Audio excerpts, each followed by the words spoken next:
And I don't want to sound like I don't like video. I love video, but it's just, I just want to try to be as helpful to people who don't have the experience that we have with working with multiple clients, right? Like, it's easy to get on here and say video is awesome. Well, I've seen scenarios where it wasn't awesome. So Right.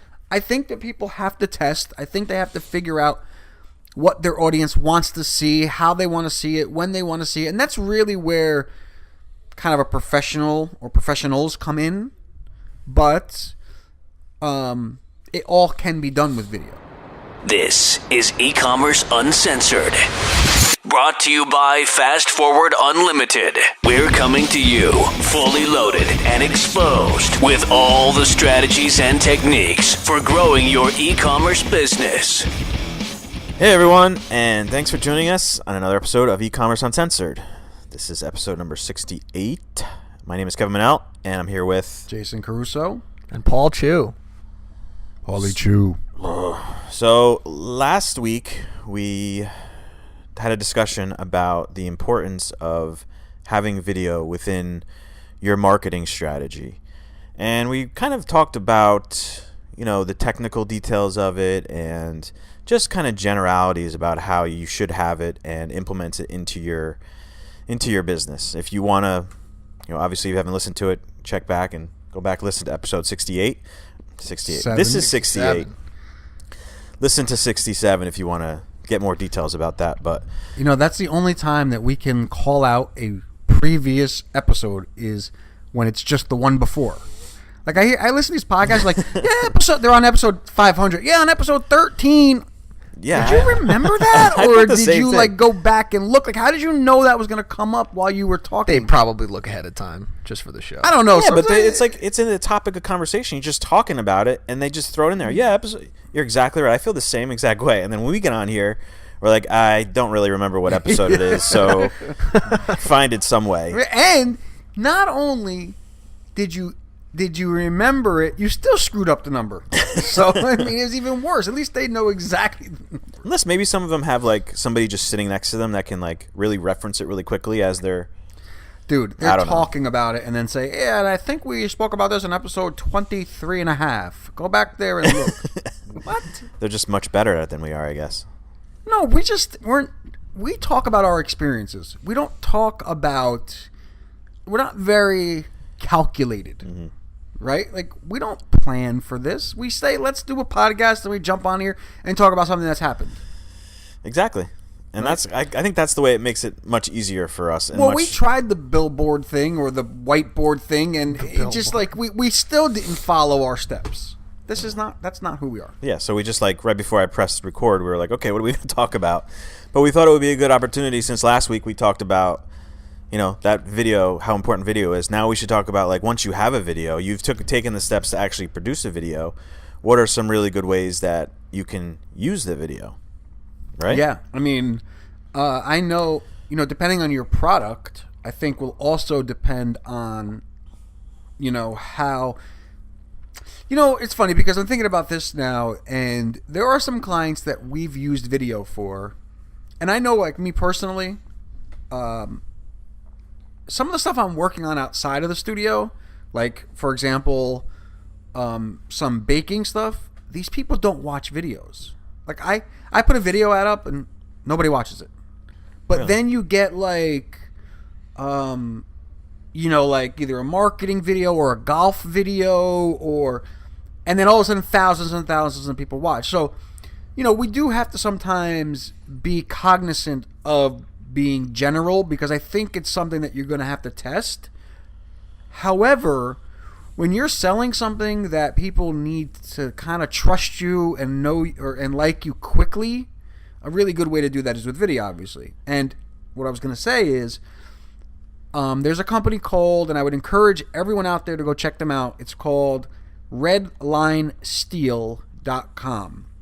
And this guy basically gets up on camera with his products, and he literally has went from $0 to a 7-figure business just through video ads on Facebook. Yeah, I mean, there's so many. Go back to let me just track back to your baking example real quick. Are you seeing people not doing anything with the video? They're not clicking over? Are you not seeing any engagement with those kind of videos? They're not really watching them. Because I find that interesting, because I am personally very much attracted to, I don't know if attracted is the right word to use, but those baking and cooking type videos. And I watch them. Like, I watch them all the way through. I never click through. I don't know Does your wife? I don't know. Like the tasty videos? I mean, she basically told you that she doesn't watch a video. No, she doesn't watch videos, but my feed is completely filled with So videos, which I think makes Facebook such a cool tool to use, because it finds those people. It's not just going to put a video ad out there for everybody to look at, if you obviously set it up correctly, but it's going to optimize your video ad, for people who are actually going to engage with videos in most cases. So that's one way, I think, and that's kind of when I say we want to talk about ways to use your video, I think Facebook ads is one of the main places where you should be. It is, but I think like anything else, there isn't a one-trick pony for everything. I've found in the baking niche specifically that putting a image of a piece of, like a cake, or putting an image that somebody would look at like they wanted to eat it or make it, there's many more clicks, there's much more engagement with that. Now, I've tested it both ways. I've run video ads on Facebook for this particular project. I've also put video on landing pages, and no one, I do the whole hot jar, Well, what are those videos? Like, are they talking about the recipe, and is it actually showing them make it? No, or is because it showing... that's another good point, because when I used to do this full time, we had a YouTube channel that was huge, and we were getting millions of downloads a month. So it's really something that's really been messing with me a little bit, because I completely believe in video. It's just sometimes it works. I mean, it's definitely a niche thing, a niche. I always say that wrong. I don't know, but in that case, it almost seems like people they don't want to watch somebody cook in that situation. They just want the recipe. They want to either print it out and look at it and have it. They don't have necessarily the time, because I know if I'm looking up a recipe, I mean, I don't cook that often, but when I'm looking up a recipe, I'm not going to mess around and watch a video of someone before I actually get started. Right. Well, that's for cooking. Baking is a complete opposite, because when you bake, the actual mix method and the actual preparation of it all is a much bigger deal than buying, broccoli and, carrots and throwing them in like, a pot or something. Like, baking, there's much more of an art to it. Like, now, I should preface this by saying that the videos that I were running were not recipe based. They didn't have a piece of food as the thumbnail. It was mainly a face as the thumbnail, because I was trying to sell a course. So nobody was watching that video. Well, in a lot of cases, I don't even like when they ask you to put the thumbnail on the video in the Facebook ad platform. Like, I don't even know if that even matters, like, because it's going to autoplay in most cases, isn't it? So I don't know. I think it, like Jason said, it's something that you can play around with, but I think your first opportunity and your easiest opportunity to see any kind of engagement with a video is to start off with a Facebook ad. And the amount of information you can get from a Facebook ad campaign with your video is pretty remarkable. And it's really not a hard thing to do. You can even, you don't have to make it a big deal, because I know maybe there's a lot of you out there that are probably like, okay, so how do I run a Facebook ad? Like, how do I get started? It can be as simple as just, posting on your business page your video and just boosting it for a couple bucks, just to start seeing some engagement. And video views on Facebook advertising are very inexpensive. Yeah. I mean, you can literally get like a view for a penny. Right. So if you got 1 million views, you're only whatever 1 million pennies is. What's that? That would be 1 million divided by 100, right? Yeah. So you got to take 2 zeros off. So that, right? You sound like you've been doing this with your kids. 10,000? I don't know. I don't know. Let me see. 1 million divided by 0.01 would no That's not it at 100 all. million. You have to multiply it by 0.01. Yeah. Oh, sorry, I knew that.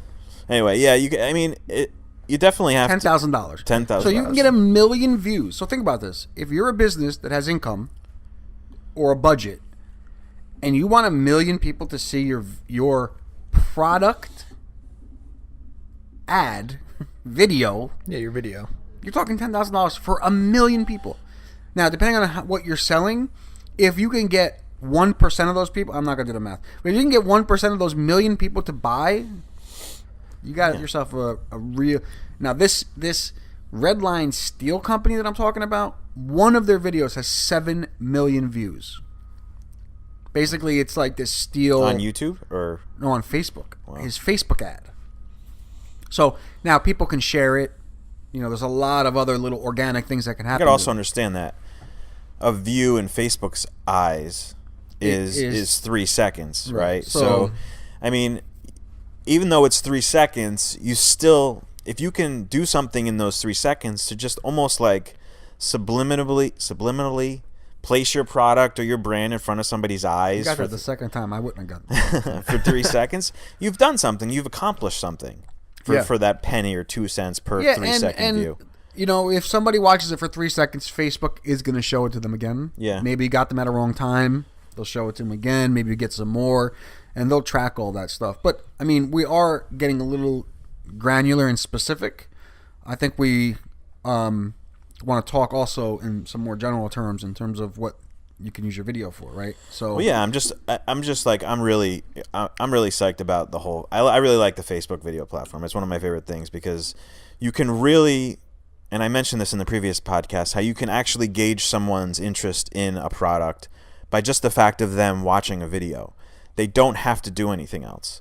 It's like there's the least barrier of engagement there because they're really literally just passing by you on a news feed and they see something that they like and they stop, and Facebook will tell you, the percentage that they watched it. But where it gets tricky is that you have to then, because you set those audiences up, right? So basically you set up an audience that says anybody who watches my video for 10 seconds, put them in this audience. 50 seconds, put them in that audience. 20 seconds in this audience.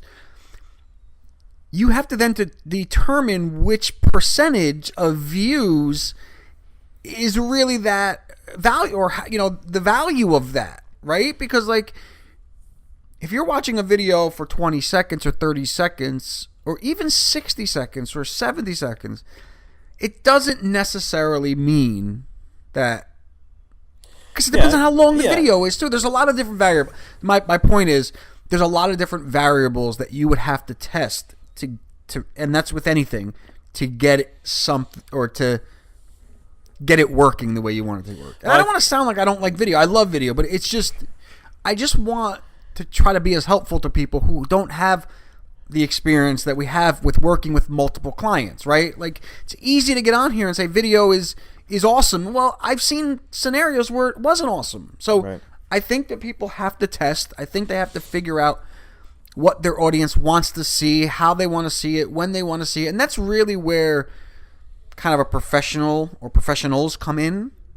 But it all can be done with video. Yeah, I mean, to your point, with the actual percentage of video watched on Facebook, I like to have almost even we like short videos, short to the point videos for promotion, but it is also nice to have like a nice 1.5 to 2 minute video that you could put on Facebook, because that really tells you the story. Like if you have a ton of people watching 75% or 95% of a 2 minute video, I mean, there's no question. Well, right? I mean, you go even further. There are people that say that to put 10-minute videos on. Right. And a 10-minute video, if somebody watches it to 90%. See, then that's like the other thing, okay? Because, again, if I'm going to watch a video to 90%, why did I leave with 10? Why did I leave? Like, see, and that's kind of where I think it's tricky. Yeah. Because if I watched a 10-minute video 90% of the way, and I was that into it, why did I leave when it wasn't done? It's usually a small number, though, drop off from 95% to 100%. Okay, 85%. Right. I agree with you. It is interesting. If you watch a 10-minute video for 85%, you and I, Paul doesn't really do the Facebook advertising, but Kevin and I would mark that person as very interested. Mm-hmm. But if they were very interested and they sat there for 8 minutes already, Why wouldn't they finish it? why wouldn't they just keep going? Lots of things could happen. They could have had to answer a phone call. Yeah, something came up. The app quit, Well, or anything could have happened. Here's another thing.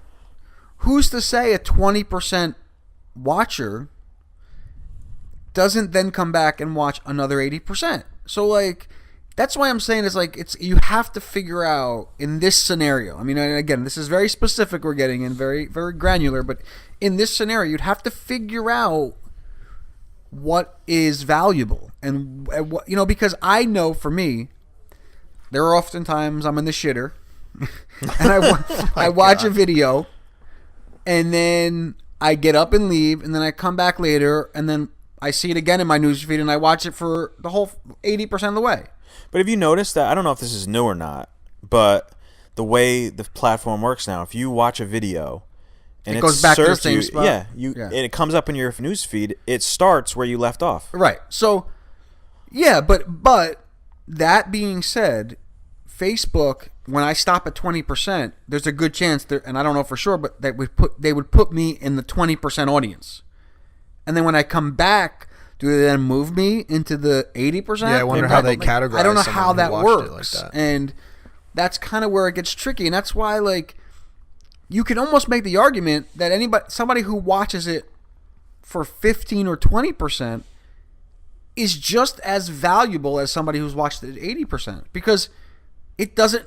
It's more likely that they leave after they watch 20% or 25% because something happened, right? So I'm just saying that there are a lot of variables, and But I think you can pretty much put somebody 75% of watching your video. They've engaged with you enough, or they've shown enough interest. As long as your video is long enough to say 75% is a good amount of time, 2 minutes, 3 minutes worth of time, they've committed. Well, yeah, but as crazy as that sounds, 3 minutes is like a big commitment for somebody. Well, what if it took them 80% of the time to realize they don't like you? No, but it took me, only a few minutes to realize I didn't like you. Well, it took me seconds to know what I didn't like you. Wouldn't the length of time have a lot to do with kind of gauging that? Where I'm kind of thinking, even though something might be 15 seconds long, which is really easy to watch, if you lose interest in a second, you're not getting that person to know anything about you. Where if you put a 10-minute video out, it's going to seem daunting. But like Kevin said, if you get 2 minutes of that, that's worth more than the same percentage of a short video. So in a way, maybe a longer video is a good way to go, just because psychologically it makes someone want to watch a little bit more of it. Yeah, and I would do that totally. Try different length videos, because that's what's going to depend on the amount of commitment you're getting from somebody. Yeah, and then kind of taking this and kind of coming out to like a 30,000. What is it saying? 30,000. I have no idea what you're thinking. Instagram and different platforms require your videos to be different times, right? And that's why, and see, this is what Facebook is doing. I don't know if I'm sure you've noticed it because you're back there a lot, but they try to make you put videos on Facebook that they can also spend your money on Instagram. Oh yeah, they want to send it. They want to put it on Instagram. They want to put it on their what they call the audience network, where it's kind of all over the web, everywhere. Yeah. Yeah, I mean they'll be like, this video is too long to run on Instagram. Consider changing it. No, I did that purposely. I'm not going to consider changing it so that you can grab more money from me. I'll make a separate ad for that. That's a good point. I mean, you definitely. I think Instagram. Just to go into details of Instagram, I think Instagram an Instagram video is 60 seconds. Just clarify that for me, Paul. Yeah, I think it's a minute. An Instagram feed ad or post is going to be 60 seconds. So you got to be prepared for those things. So don't make a 2 or 3 minute video or a 10-minute video and expect that you're going to be able to use it everywhere. You're going to have to be creative with maybe pieces of it on Instagram that you can cut up, or create just a shorter video that you can use on Instagram. And then you go ahead and you look at the Instagram story, which is totally different considering what you're dealing with, because you're obviously going to start with like a horizontal format video for Facebook or YouTube or whatever, and then when you go over the Instagram story, when you want to do an ad or even a story post, you move right over into the vertical platform. Can I? This is going to be like an ADD moment. Yeah, go ahead. But I'm going to say it anyway. What? I'm really, really realizing why I like our new format better than this format. Keep it in. by the What? way. I like this is like going back to these like tips, tactics, and techniques. Oh, just the way we're doing the This- podcast. Yeah, like I like the new way better. Yeah, it's This, so much I better. feel like this is going back to the way it was, and Not really going back. I mean, it's still giving people things to do and ways to do it. Like, they're going to want some kind of information on the stuff that we talk about. Yeah, You can but- just say, go do video, and we could just talk about it. I'm just saying, I'm getting the feeling like it's like our previous podcast, and I like our new one better. That's all I'm saying. Okay. Well, we're glad. Thank you, Jason. I like We're our new all having more fun I doing like it. our new format better. But yeah. just- I I'm just agree saying. with you. I'm just freely talking. Feel Yeah. free to chime in whenever you like. Oh, I have been. So I was just did. I was just talking about, like, just consider these things when you're making your videos. Is all the different platforms and formats that you got to consider. Yeah, like that's- for us, like, we stopped recording or we stopped videoing our podcast just because it was like we had one camera up, and if you go to our YouTube channel, you can see what I'm talking about. But I had one static camera just aimed at our corner here, and it was very boring. Yeah. Right? It was. But the fact that, like, I lost the video, I didn't like, because it was just another way to get content out there. Yeah. You know, you could put it on. You could use this. You can use, like we said, you could use the Facebook video platform. You could put it on YouTube, and I was like, shit, I lost that. So I decided to just create, this little animation for our podcast that was like a waveform, and you may have seen it if you've seen our Instagram or whatever.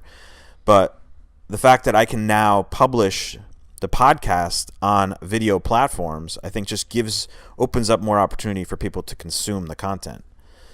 And I've made it in a way that I can format it in several different formats. Like, it can be square, it can be horizontal.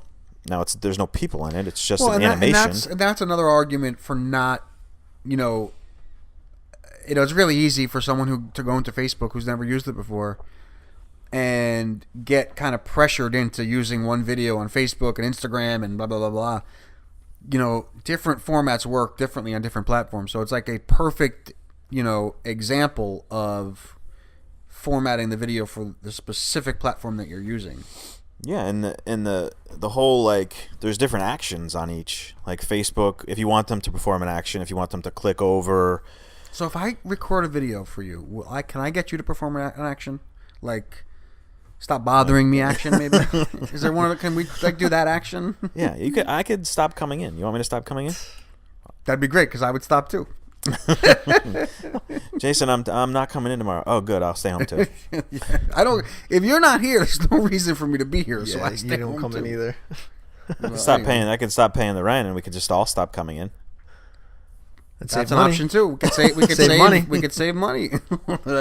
Kevin wouldn't know doing. Now, what the hell was I talking about? You interrupted me. Now I can't remember what. You guys are getting real You off said you track. can create a video to perform an action. No, you could. You have to instruct people to do what you want them to do, and there's different platforms that want you to do different things. Like Facebook and Instagram news feed ads want you to click.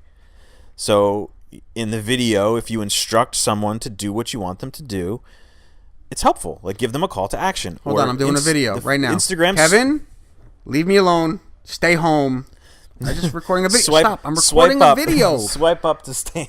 I'm trying to get you to perform an action. You're so annoying. Go ahead. I'm trying to give these people some important I information. know, but it's boring me. I want to have this It's is more, boring. It is. It's more Oh, fun. God. Like just talking. Like this is like it's like All right, go ahead.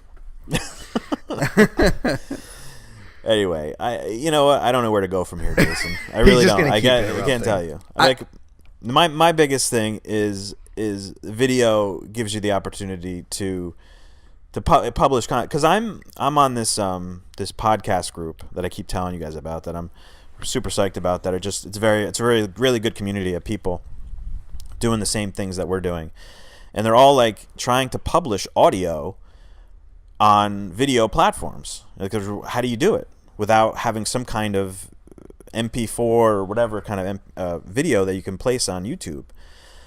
So that's why, like, I've been doing this thing with the wave formats, just so I can put it in different places. And that's what the big point is of this video, of having product videos and things like this, is you could put them in so many different places. They're so useful. Landing pages, ads, and shit like that. Yeah, and the other thing is, it's like, that we really haven't talked about is like product demonstrations.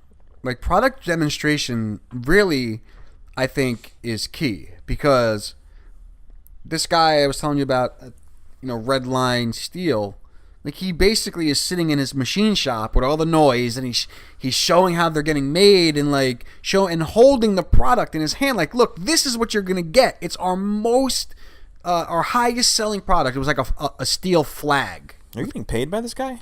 I mean, what? No. Yeah, he's a sponsor. Yeah, really. He's a sponsor now. No, I'm giving them. See, if this was on video, it would be actionable stuff. Okay. Right. So, basically, he is holding the product in his hand, and it's a really nice way to get to know him and to get to know his product, and it works for him, and I think that that's a big thing, is like product demonstration. I think we struggle with that, like having our clients do that. Because we're not near them, and they need us to do it. And some of our clients need women. We're not women. So it's funny. They talk to us, and they ask for recommendations, like, oh, video would be great. And then, like, kind of stops there, because then we don't, it's up to us to create the video at that point. Right. But that's where, your part comes in, where you have to create your own demonstrations, your own customer testimonials, which is another really great video that you can use, that you should be using throughout your marketing strategies. And we're going through that now with some, like, asking us, about product videos, and then we're like, yeah, well, we can edit it for you, but you got to actually get the video.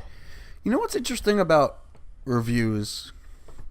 So, I don't know that a review, or even a video review, has actually made the decision for me to buy something. I've already wanted the product, and then the review is just making me feel comfortable that it's working for other people. I think that people think that a review is going to change someone's mind, and like, oh, I didn't want this product, now I want it, because all of a sudden everybody's saying how great it is. That's how people feel about reviews. Oh, let me show proof of concept, or proof that social proof that everybody wants it. Like, I don't really care if you want it, or if you want it. I care that if I want it, I care that it's gonna get to me, and that it's reputable, and that it's worth its money. That's whatever you. I think a standalone review, like a video review, maybe not. But if you can incorporate a review within a promotional video, I think that can persuade you to take the next steps. I mean, I do look at review, like on Amazon. I look at reviews all the time. Yes, but you didn't see the review and say, "Oh, now I want the product." You said, "I want this product. Let me check out the reviews." Yeah. So it's the other way around. I think sometimes people think that having a review is all of a sudden going to make people who didn't want it want it. Right. Is basically what I'm saying. Yeah, well, there's a timeline to all of it, like you guys are saying, with different formats. Yeah. You want to show a shorter video that's more of just like a promo, get them interested in it, or just get them to see it for the first time, and then retargeting ads or ads after that are more like longer, more, One thing I tell you that I have been doing with video, like specifically on Amazon, but any place that I'm buying from, is like I'm starting to use these 360 videos a lot more, because I want to see, like, I want to get an idea of like the dimensions of it, even though if they say it's 6x6 by 4 by 3, whatever, that those numbers don't really mean anything to me. Like, I want to see actually what it looks like next to something else, or you know what I mean? Like, you want to see all sides of it. So I've been using video a lot. The product, like the three-dimensional product. Yeah. Not like, because when you said that, I was thinking about those. Like you're in a different space or different room or a different city. I see people using that a lot more. You know what I'm talking about? The Facebook